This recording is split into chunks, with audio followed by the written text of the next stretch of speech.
Hi అండి. Welcome to మన బంగారు కథలు. స్టోరీ నచ్చినట్లయితే దయచేసి లైక్ చేసి సబ్స్క్రైబ్ చేయండి. ప్రియుడే రాక్షసుడా రెండవ భాగం. ఈ 2 ఇయర్స్‌లో ఏం చేస్తారు నా కూతుర్నని దీపు వాళ్ళ నాన్న అడుగుతూ ఉంటాడు. నా బిడ్డకి తల్లిని చేస్తాను. బిడ్డని కన్నా నెక్స్ట్ మినిట్ నీ ఇంటికి నీ కూతుర్ని పార్సెల్ చేస్తాను అంటాడు జై యాటిట్యూడ్‌తో. జై అంటూ గట్టిగా ఆ రూమ్ అంతా రీసౌండ్ వచ్చేలా అరుస్తాడు Gangadhar. Don't shout mister Gangadhar. నాకు సౌండ్ పొల్యూషన్ నచ్చదు. అయినా ఇదంతా మీకు అనవసరం. ఆల్రెడీ మీ కూతురు తన ఇష్ట ప్రకారమే అగ్రిమెంటులో సైన్ చేసింది. అదే వచ్చి నేను నీతో ఉంటానన్నప్పుడు మధ్యలో నీకేంటి బాధ? తను నా కూతురు జై. తన గురించి నాకు కాకపోతే ఇంకెవరికి ఉంటుంది అని అంటాడు గంగాధర్. వావ్! కూతురా? మరి ఆస్తి కోసం నీ మేనల్లుడికి నీ కూతుర్ని ఇచ్చి పెళ్లి చెయ్యాలి అనుకున్నావు కదా. అది కూడా దానికి ఇష్టం లేదు అని తెలిసి కూడా అప్పుడు ఏమైంది ఈ ప్రేమ? ఆ అంటూ కళ్ళెగరేస్తాడు జై. ఈ విషయం నీకెలా తెలుసు అంటూ షాక్ అవుతాడు గంగాధర్. నీకు చెప్పాల్సిన అవసరం నాకు లేదు అని కేర్లెస్గా అంటాడు జై. చూడు జై, నా మేనల్లుడితో నా కూతురు పెళ్లి జరిపిస్తే తను నా ఇంట్లోనే నా కళ్ళ ముందు ఉంటుంది అనే స్వార్థం, అలాగే తనని కోడల్ని చేస్తానని దీపు పుట్టినప్పుడే నా అక్కకి మాట ఇచ్చాను. అందుకే పెళ్లి చేయాలనుకున్నాను. కానీ అందులో నా తప్పు ఏముంది? నీకు మార్నింగ్ కూడా చెప్పాను. నీకు నా కూతురంటే ప్రేమ ఉంటే పెళ్లి చేసుకో అని. ఇలా నా కూతుర్ని నీతో ఉంచుకోవడానికి నేను ప్రాణం పైన పంపను అంటాడు గంగాధర్. అయితే మీరు మీ కూతురు జైల్లో చిప్పకూడికి అలవాటు పడాల్సిందే అంటాడు జై. ఎందుకు అని అడుగుతూ ఉంటాడు గంగాధర్. నన్ను చీట్ చేసినందుకు అని పోలీసులకి కాల్ చేస్తున్నంతలో దీపు టీ తీసుకుని మే ఐ కమిన్ సార్ అంటుంది డోర్ బయట నిలబడి. కాల్ కట్ చేసి నీ కూతురే నా ఆఫీస్లో ప్రెజెంట్ ప్యూన్ వర్క్ చేస్తుంది అని గంగాధర్ని చూస్తూ సైడ్ స్మైల్ ఇచ్చి కమిన్ అంటూ దీపుకి పర్మిషన్ ఇస్తాడు. లోపలికి వచ్చిన దీపు గంగాధర్ని చూసి డాడ్ మీరేంటిక్కడ అని షాక్ అవుతుంది. నీకోసమే బేబీ. నువ్వేం చేస్తున్నావో నీకు తెలుస్తుందా? నా కోసం అతనికి అమ్ముడు పోతావా?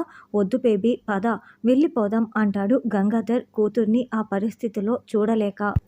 కనీసం ఇంట్లో కిచెన్లో ఏమేమి వస్తువులు, కూరగాయలు, సరుకులు ఎక్కడ ఉంటాయో కూడా తెలియని తన కూతురు చిటిక వేసి తనకి కావాల్సినవి కాళ్ళ దగ్గరికి రప్పించుకునే కూతుర్ని గుర్తు చేసుకొని ఇప్పుడు ఆఫీస్ ప్యూన్గా ఉంది అని జై చెప్పిన మాటని జీర్ణించుకోలేక బేబీ పద ఇక్కడి నుండి అంటాడు.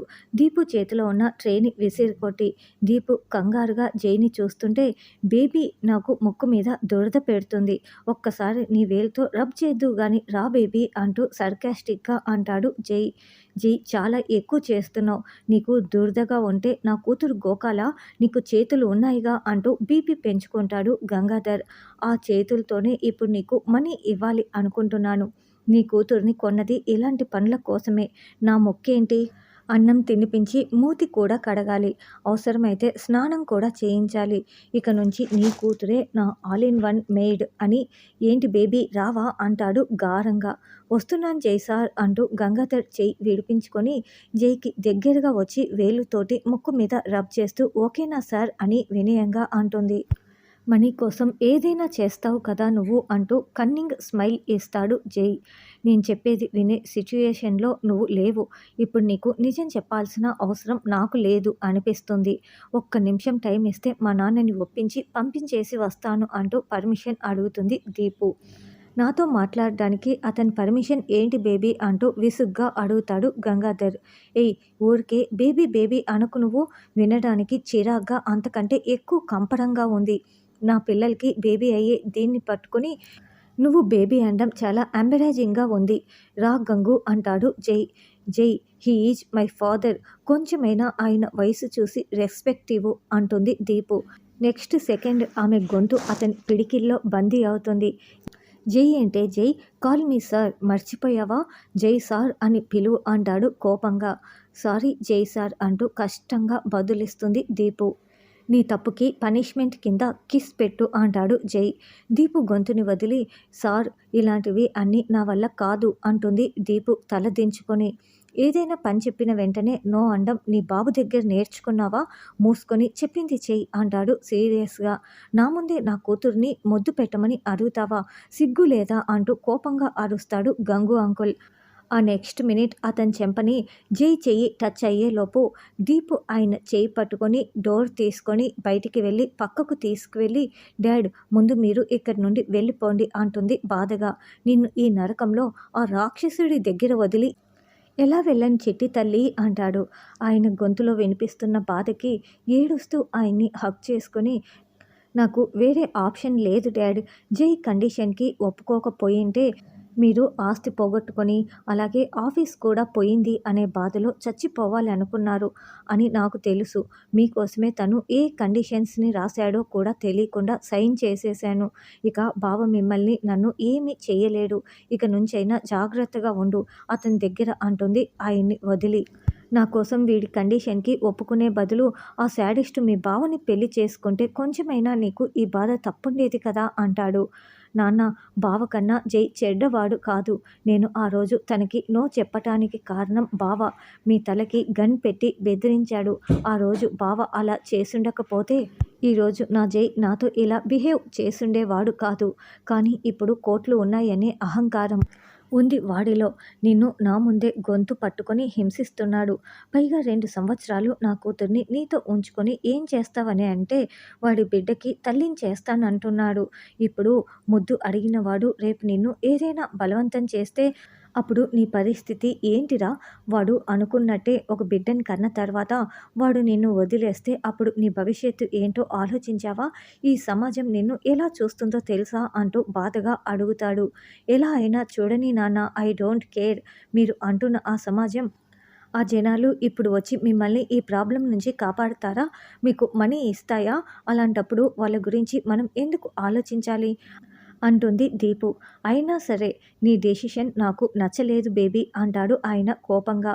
నేను చేసింది తప్పు అని మీకు అనిపిస్తుంది కదా? మరి మొన్న బావ కూడా మీరు ఇంట్లో ఉండగానే నా రూమ్‌కి వచ్చి నాతో మిస్‌బిహేవ్ చేయాలని చూశాడు. వాడు ఏమైనా మంచివాడా? కాదు కదా! అలాంటి వాడిని పెళ్లి చేసుకోమని ఎలా అడుగుతున్నారు నాన్న?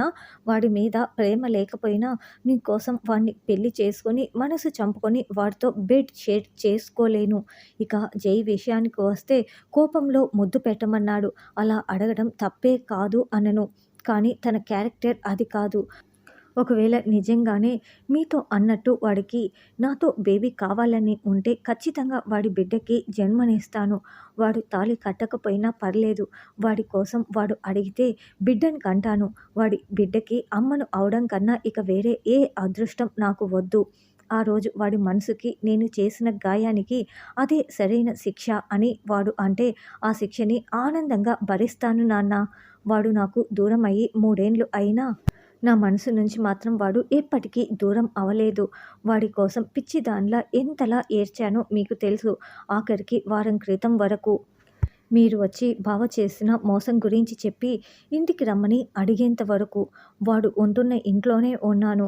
అది చిన్న ఇల్లు అయినా ఏ సౌకర్యం లేకపోయినా ఆ ఇండ్లు నా జైదని 3 ఏండ్లుగా అక్కడే ఉంటున్నాను. అంత పిచ్చి ప్రేమ నాన్న నాకు వాడంటే.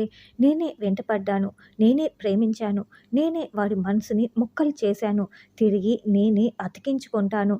ప్లీజ్ మీరు వెళ్ళిపోండి. మీ ప్రాబ్లమ్ సాల్వ్ అయ్యింది. వెంటనే వెళ్ళి బావమని బావకి ఇచ్చేసి వాడి టార్చర్ నుండి తప్పించుకోండి అంటూ అతి కష్టం మీద గంగాధర్ని ఒప్పించి అక్కడి నుండి పంపించేసి జై క్యాబిన్‌కి వస్తుంది.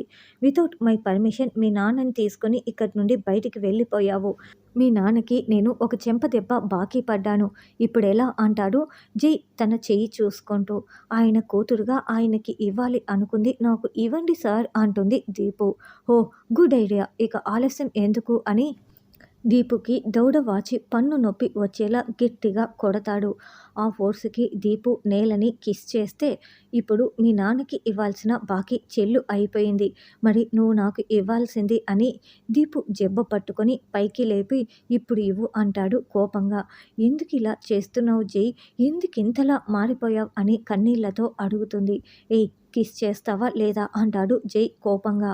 ఇక తప్పక కన్నీళ్లు తుడుచుకొని దీపు కిస్ చేయడానికి ముందుకు వచ్చి జై పెదాలు అందుకోబోతుంటే మధ్యలో ఫింగర్ పెట్టి ఆపేస్తూ కిస్ చేయమని అడగగానే లాగి నన్ను ఒకటి కొట్టుంటే నీ మీద ఒక 1% అయినా మంచి ఇంప్రెషన్ వచ్చుండేది.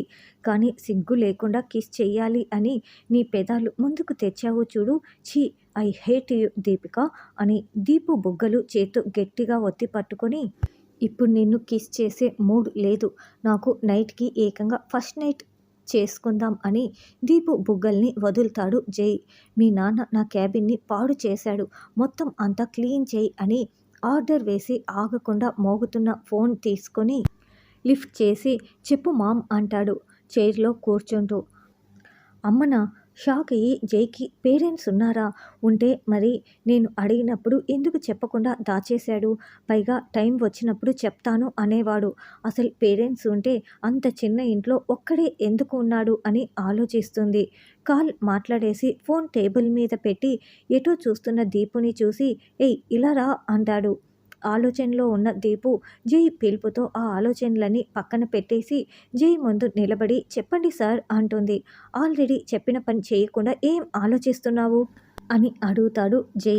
ఏం లేదు సార్, ఇప్పుడే క్లీన్ చేస్తానని వెళ్ళిపోతున్న దీపు చేయి పట్టుకొని లాగి ఒళ్ళో కూర్చోపెట్టుకొని నన్ను మిస్ అయ్యావా అని సాఫ్ట్గా అడుగుతాడు. దీపు వచ్చినప్పటి నుండి ఇదే మొదటిసారి జై తనతో ఇంత సాఫ్ట్గా మాట్లాడడం. దీపు షాక్ అయి చూస్తూ ఉంటుంది. చెప్పవే అని అడుగుతాడు జై. హా అని తలాడేస్తుంది దీపు. వెంటనే దీపు పెదాలని అందుకుంటాడు జై.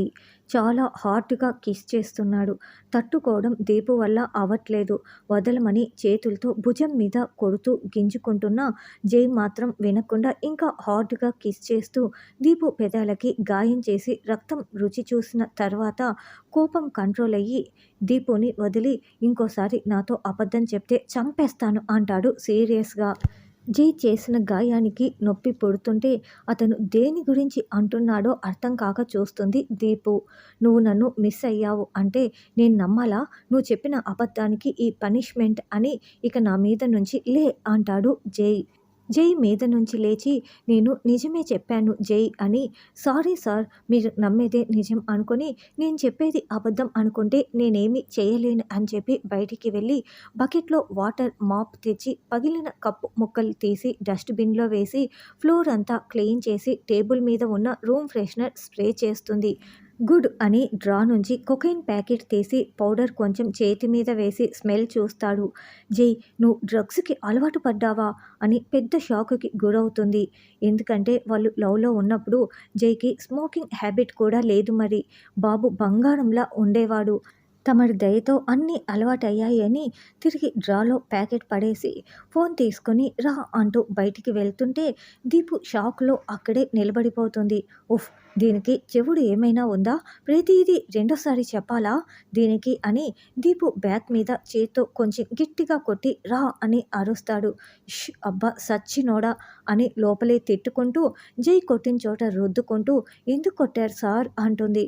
అప్పటికే ఆమె కంటి నుండి కన్నీళ్లు చెంపల మీద నుండి జారిపోతున్నాయి. నీ బాబు నాకు డిఫెక్ట్ పీస్ని అంటగట్టాడు అని ఇప్పుడే తెలిసింది. చెవులు పోయాయి కదా, కనీసం స్పర్శ అయినా తెలుస్తోందా లేదా అని ట్రైల్ వేశా. స్పర్శ జ్ఞానం ఉందే నీకు, ఇలా కన్నీళ్లు వేస్ట్ అవ్వకూడదు అంటే ఓనర్ పిలిచినప్పుడు మర్యాదగా కుక్క పిల్లలాగా తోక ఊపుకుంటూ రావాలి అని ముందుకు అడిగేస్తుంటే రాక్షసుడు అని తిట్టుకొని కాదు కోరుకున్న నా ప్రియుడు అని జై వెనకాలే వెళ్తుంది. కారులో కూర్చొని రా అంటాడు. ముందు కూర్చోవాలా వెనక కూర్చోవాలా సార్ అని ఇన్నోసెంట్ ఫేస్తో అడుగుతుంది దీపు. నన్ను ఎత్తిన కూర్చోవే అంటాడు జై ఫ్రస్ట్రేట్ అవుతూ. అక్కడ ప్లేస్ లేదు సార్, పోనీ క్రియేట్ చేసుకొని కూర్చోనా అంటూ స్మైల్ ఇస్తుంది దీపు. ఇవే తగ్గించుకుంటే మంచిది, లేదంటే పెదాలకే కాదు ఒళ్ళంతా ఘాట్లు పెట్టి రక్తం తాగుతాను అని సీరియస్గా చెప్పి ముందు కూర్చో అంటాడు జై. నవ్వుతూ చెప్పొచ్చు కదా, అయినా నా రక్తం తాగడానికి నువ్వేమైనా వ్యాంపైర్వా అని కారులో జై పక్కన ఫ్రంట్లో కూర్చొని కొంచెం ఈ బెల్ట్ సరిగ్గా పెడతావా, నాకు రావట్లేదు అంటుంది దీపు. నేను నీకు సేవలు చేయటం కాదు, నువ్వు నాకు చేయడానికి నేను నిన్ను కొన్నాను, అర్థమైందా అని సీరియస్ వార్నింగ్ ఇస్తాడు జై. అయింది సార్, కానీ మీరు ఇంత చెప్పే బదులు ఆ బెల్ట్ పెట్టొచ్చు కదా, ఇది సేవ కాదు హెల్ప్ అనుకోండి అంటుంది దీపు. ఛా అంటూ చిరాగ్గా మొహం పెట్టి దీపుకి సీట్ బెల్ట్ అడ్జస్ట్ చేస్తుంటే సడన్గా జై బుగ్గ మీద కిస్ చేసి థ్యాంక్స్ అంటుంది దీపు. వెంటనే జై చేతికి పని చెప్తే దీపు బుగ్గ ఎర్రగా అవుతుంది. ఇలాంటి ఎక్స్ట్రాలు చేస్తే తీసుకెళ్ళి ఏ లారీ కింద తోసేస్తాను అని చాలా అంటే చాలా సీరియస్గా చెప్పి కార్ స్టార్ట్ చేసి రోడ్డు మీద పరుగులు పెట్టిస్తుంటే దీపు ఆగనంటున్న కన్నీళ్ళకి స్వేచ్ఛనిచ్చి తలదించుకొని మౌనంగా ఉంటుంది. కాసేపటికి ఒక షాపింగ్ మాల్ ముందు కారు ఆపి దిగు అంటాడు. సైలెంట్గా కార్ దిగేసి జై వెనకే మాల్లోకి వెళ్తుంది. నేరుగా ఉమెన్స్ సెక్షన్కి వెళ్ళి కొన్ని డ్రెస్సెస్ తీసుకుంటాడు. అవన్నీ ఎవరికి అని ఆలోచిస్తూ నా కోసమే తీసుకున్నాడా, అంటే నేను ఇలా కట్టుబట్టలతో జై దగ్గరికి వచ్చానని నా కోసమే షాపింగ్ చేస్తున్నాడా, ఇంతకుముందు కొట్టి ఇప్పుడు డ్రెస్సులు కొనిస్తే తీసుకోవాలా, అస్సలు తీసుకోను అని మొహాన్ని సీరియస్గా పెట్టి జైని గమనిస్తూ ఉంటుంది. సైజ్ కూడా అడగకుండా డ్రెస్సెస్ తీస్తున్నాడు. ఒకవేళ అవి నాకు సరిపోకపోతే ఏం చేస్తాడు అని ఆలోచిస్తున్న దీపు మొహం మీదికి వాటిని విసిరి అవి తీసుకొని బిల్ కౌంటర్ దగ్గరికి రా అని జై ముందు నడుస్తుంటే దీపు వెనకే జై అడుగులో అడుగేస్తూ బిల్ కౌంటర్ దగ్గరికి వెళ్తుంది. అన్నింటికి బిల్ పే చేసి ఆ కవర్స్ మోసుకొని రా అని ఆర్డర్ వేసి బయటికి వెళ్తాడు. కార్ డిక్కీలో అన్నీ పెట్టి క్లోజ్ చేసి ముందొచ్చి కూర్చుంటుంది దీపు. మరొక అరగంటకి తన ఇంటి పోర్టికోలో కారు ఆపుతాడు. ఆ ఇంటిని చూసి షాక్ అవుతుంది దీపు. ఇంద్ర భవనంలా ఉంది బయట నుంచి చూస్తుంటేనే. చుట్టూ పూల మొక్కలు, అటువైపు స్విమ్మింగ్ పూల్, ఇంటి చుట్టూ సెక్యూరిటీ. అంతా చూసి వీడు 3 ఏళ్లలో ఇదంతా సాధించాడా అని డౌట్ పడుతూనే లోపలికి వెళ్తూ తెలియకుండానే జైతో కలిసి కుడికాలు పెడుతుంది దీపు. జైని చూడగానే బావా అంటూ ఎదురుగా ఉన్న స్టెప్స్ నుంచి లేడి పిల్లల చెంగు చెంగుమంటూ పరిగెడుతూ వస్తుంది ఆకాంక్ష. అక్షి ముద్దు పేరు. దీపు ఏజ్ ఉంటుంది ఈ పాపకి. హాయ్ బేబీ అంటూ అక్షిని హగ్ చేసుకొని అమ్మ చెప్పింది. ఇంటికొస్తూ ఎయిర్పోర్ట్లో లగేజ్ పోగొట్టుకున్నావని, అలా ఎలా మిస్ చేసుకున్నావు అని అడుగుతాడు జై. అదా, పోస్ట్గా ఉన్న నన్ను చూసి ఒక దొంగ వెధవ నా బ్యాగులో మనీ ఎక్కువ ఉంటుందని నైఫ్ చూయించి అన్నీ తీసుకెళ్ళిపోయాడు. బ్యాడ్ లక్ అని అప్పటి వరకు జై మీదే ఉన్న కళ్ళన్నీ కాస్త పక్కకు తప్పించి దీపుని చూసి బావా హూ ఈజ్ షీ అంటుంది. పెద్దగా ఇంట్రడ్యూస్ చేయాల్సిన రేంజ్ ఈ పాపది కాదు, కానీ తప్పదు. నువ్వు వెళ్ళి ఇంట్లో అందరినీ పిలుచుకొని రా, అందరికీ ఒకేసారి ఇంట్రడ్యూస్ చేస్తాను అంటాడు సోఫాలో కూర్చొని. పిలుస్తాలే బావా, ఉత్త చేతులతో వచ్చావేంటి? బావా, అత్తయ్య కాల్ చేసింది కదా నా కోసం క్లోత్స్ తీసుకురమ్మని, తేలేదా? అయితే నేను పిలవను అని జై పక్కన కూర్చొని 2 చేతులతో ఇష్టం వచ్చినట్టు కొడుతుంది. అప్పుడే దీపుకి బల్బ్ వెలుగుతుంది. ఆ డ్రెస్సెస్ తన కోసం కాదు, ఆ అమ్మాయి కోసం తీసుకున్నాడు అని. స్టాప్ ఇట్ అక్షయ్, అమ్మ చెప్పాక తేకుండా ఉంటానని ఎలా అనుకున్నావు అని దీపు వైపు చూసి కారులో ఉన్న బ్యాగ్స్ తీసుకురాపో అంటాడు. ఇలా కొంచెం కొంచెంగా నా గుండెని ముక్కలు చేసే బదులు ఒకేసారి ఆ గుండెలో చాకు దింపి చంపేయచ్చు కదురా రాక్షసుడా అని పైకి ఏడవలేక లోపల ఏడ్చుకుంటూ బయటికి వెళ్ళి కారులో ఉన్న కవర్స్ అన్నీ తెచ్చి అక్షి పక్కన సోఫాలో పెడుతుంది. అమ్మ, నాన్న, అత్తయ్య, మావయ్య అందరూ ఒకసారి బయటికి రండి అంటూ గట్టిగా అరిచి చెప్పి కవర్స్లో ఉన్న డ్రెస్సెస్ని ఒక్కొక్కటి చూసి వావ్ బావా, నీ సెలక్షన్ సూపర్ అంటూ జై బుగ్గ మీద ముద్దు పెడుతుంది అక్షి. చిన్నగా సైడ్ స్మైల్తో దీపుని చూస్తాడు జై. తర్వాత ఏం జరిగిందో తెలుసుకోవాలంటే దయచేసి వీడియోని లైక్ చేసి ఛానల్ని సబ్స్క్రైబ్ చేయండి.